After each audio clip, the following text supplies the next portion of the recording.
Courtney and welcome back to my channel. So today's video is a TBR, so nothing, I guess all TBRs are special, but nothing special in terms of like a challenge or a TBR jar kind of thing. This was all about mood reads and kind of going with the season of spring, books that reminded me of spring just by the cover. Who knows if the actual book is spring-like, or is it vernal? Is that the term for vernal equinox? Right, because yeah, the first day of spring was March 20th, March 21st, somewhere around there. I can't remember the exact day, but I think it's called a vernal equinox, and then an autumnal equinox, then a summer solstice, and then winter solstice? They don't have any fun names? Okay, anyway, so we are doing my TBR for that.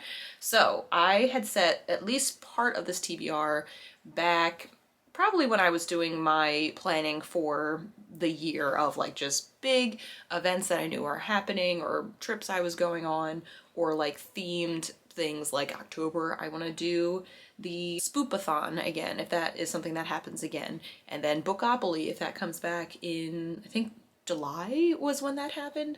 So I kind of marked off what I wanted each month to be dedicated to ahead of time. And some of the books on my April TBR are still there from when I had initially wrote them down. So I want to go through those and then be pretty light video, I would say, as this is coming out hopefully the Monday before I go to London, which I'm very excited about. So this is coming out a few days before I leave.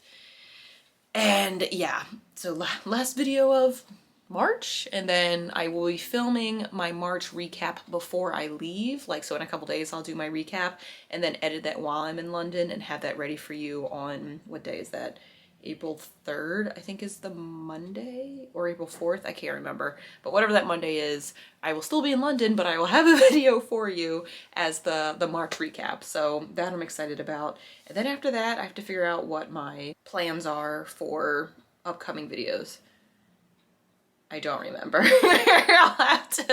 I'll have to look at my content calendar, but I at least wanted to get those done. Oh, obviously the London trip. I'll do a vlog while I'm there and show you what bookstores I go to, what places we go to, things we eat, all that kind of stuff.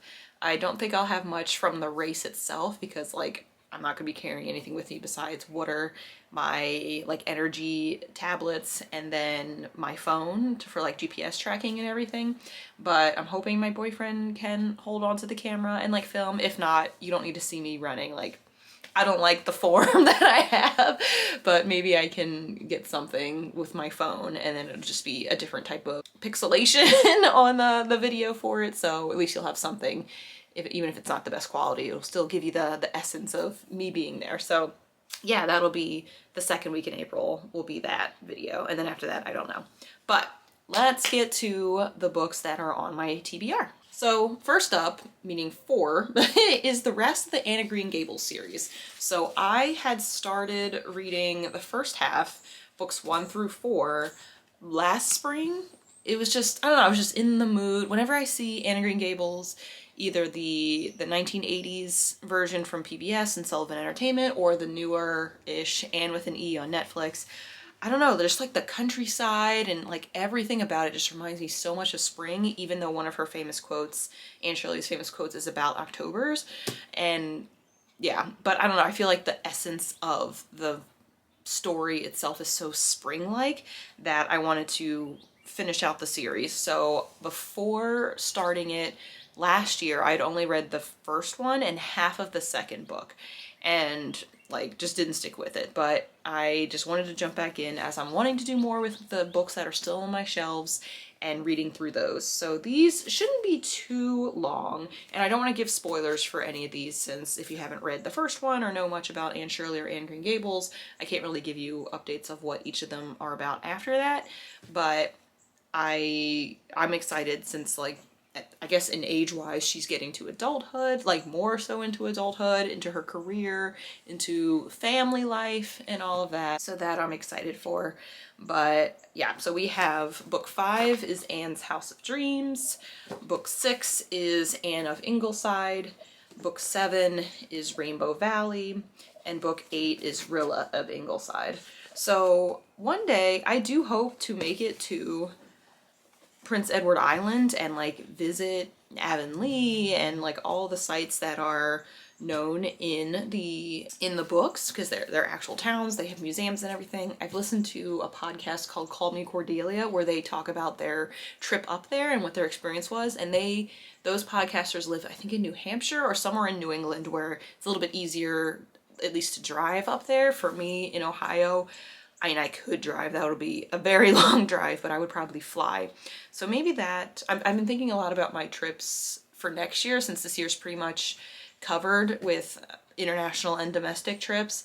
I'm thinking next year I want to go back to Boston, and then maybe the London Marathon if I get into it. Oh yeah, update, I didn't get into the London Marathon. I'm running this upcoming week in the half marathon, which is a different company that's running it, but the London Marathon obviously is longer and like more well known in like the running community, I guess.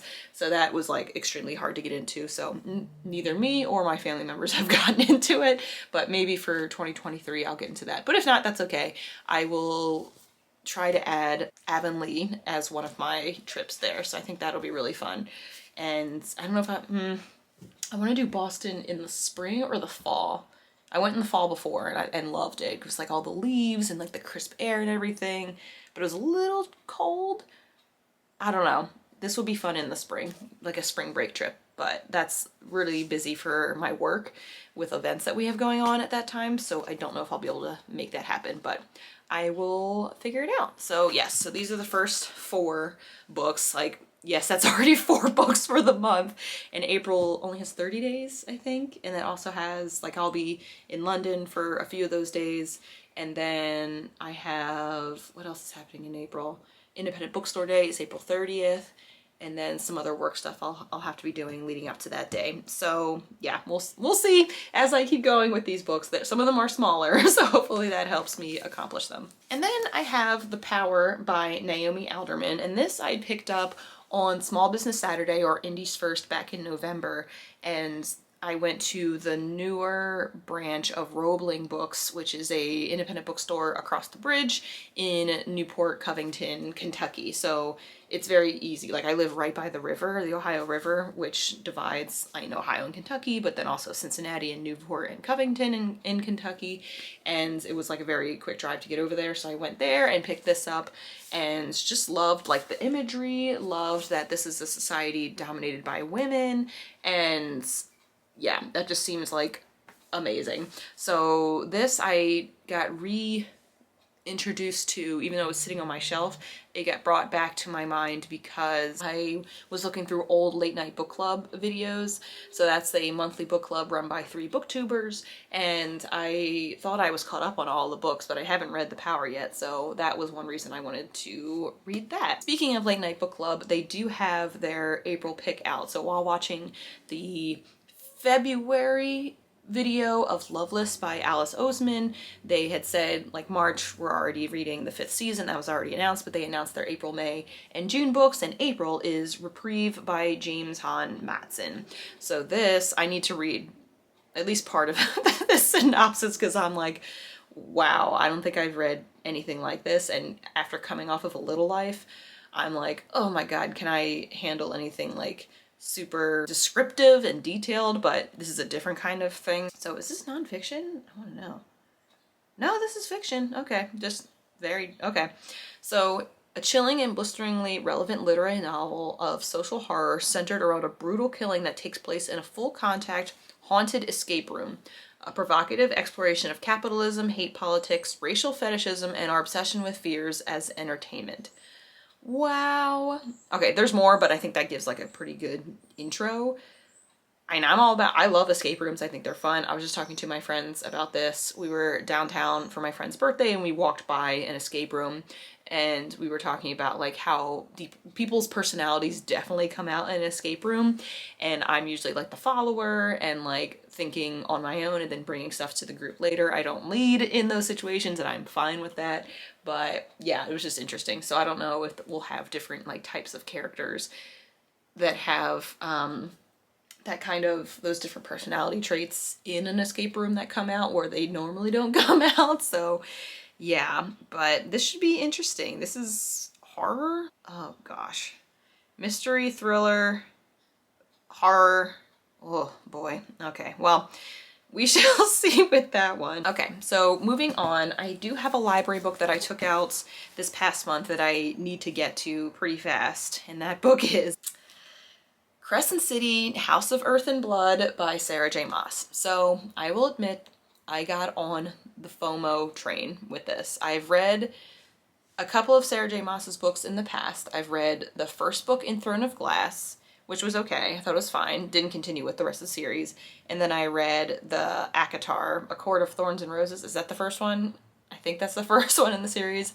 And that was okay. I listened to that on audiobook. And by the time the second one came around on audiobook through my Libby app and like the queue, because I reserved it and was like behind some other folks, I just lost interest in it and then didn't want to listen to it. So we're trying again with a different series by Sarah J. Maas, since this has been out recent. Well, the sequel to this has been out recently, and people were like, I think it's House of Sky and Breath, I want to say. And yeah, I feel like this has been all over like Book Talk and like bookish social media platforms. So yes, fantasy. I don't know if it's young adult. No, it's adult fantasy. And yeah, we'll see if I'm gonna jump on the Sarah J. Maas train or not after this one. This is pretty chunky, so it's also a library book and I feel bad holding on to it for so long, so I need to like get to it pretty fast. Up next we have a couple of smaller, thinner books. I have Infinite Country by Patricia Engel, and this I'd found in my little free library down the street, so I was very fortunate and was excited to read it. So this was, it was an ARC, an advanced reader's copy. So when did this come out? I think this came out in 2021. Yeah, so not too long ago. Let me read you the back. At the dawn of the millennium, Colombia is a country devastated by half a century of violence. When Elena and Mauro become parents, they leave Bogota for the United States, where they attempt to put down roots while constantly having to look over their shoulders.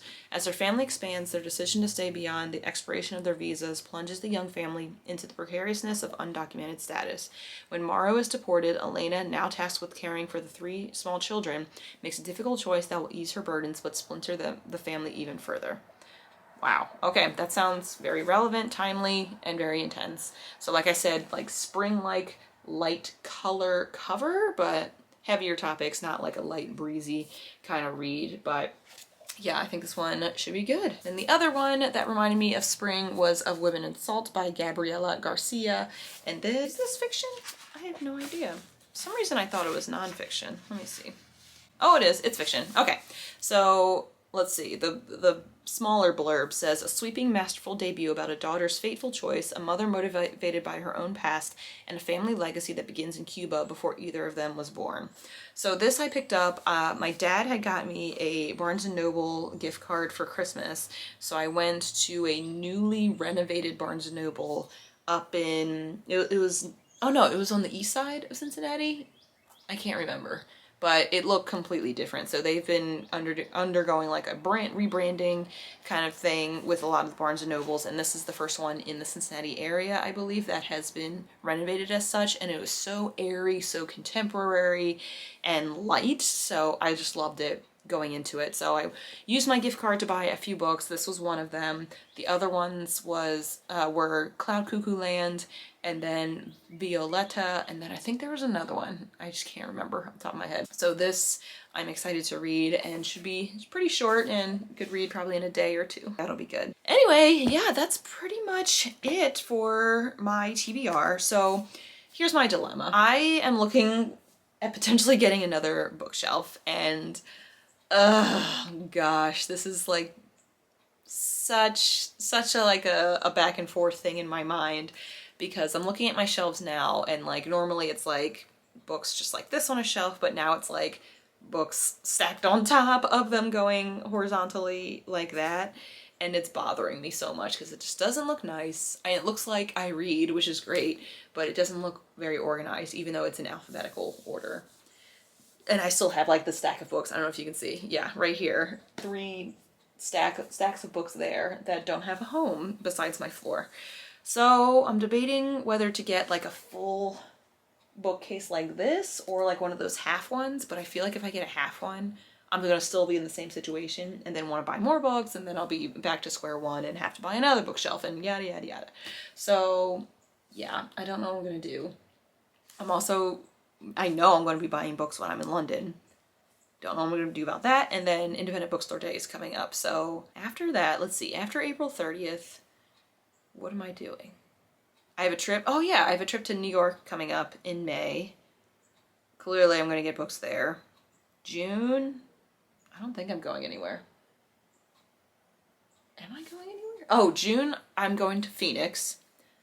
Going to get books there because Poison Pen is there, at least one that I'm checking out. And hoping to meet Diana Gableton if she's there. That would be great.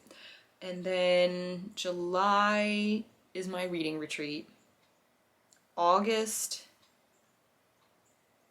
is Scotland, I think. September, I don't know yet. Might be Denver. October, not sure. November, back home, maybe to Jersey. December, not sure. So I was gonna say like, oh, maybe there's like a month-long book buying ban I can do, but like almost every month I'm going somewhere either locally or traveling for work or whatever. So that's not gonna work out. Ugh. Man, why am I complaining? I'm not complaining. I know I need to, you know, rein it in and get it under control. So yeah, maybe. Oh, I am going to be doing I'm a big fan of like spring cleaning and minimalism. So I scheduled a day in a few weeks where I will like go through not just my books, but like everything that I own and just like clean, but also like do a big purge and do a like Goodwill drop or some kind of charity shop drop and just feel good about that. Because I like getting rid of things. Like cleaning out the fridge is one of my favorite things to do. And then, yeah, if things are just sitting around that I know I haven't touched in a while, I'm like, why do I still have this? Where can I donate this? Who can I give this to? All that kind of stuff. So I'm excited to do that. So maybe that'll help me feel like less like there's stuff all around me. I don't know. Anyway, thanks so much for watching. I hope you enjoyed this video. Hope you're getting excited for spring weather, being outside. I have a spring vibes inspiration post that I will hopefully add to this description below if you want to check that out. And then, yeah, I'm just excited for warmth. I have my windows open, heat is off, hoping I don't have to turn the air on for a while, because I just love the fresh air. So yeah, thank you again. If you like this video, please give it a thumbs up or comment down below, and feel free to hit subscribe, hit the notification bell to know when I post next. So I hope you have a great day and happy reading.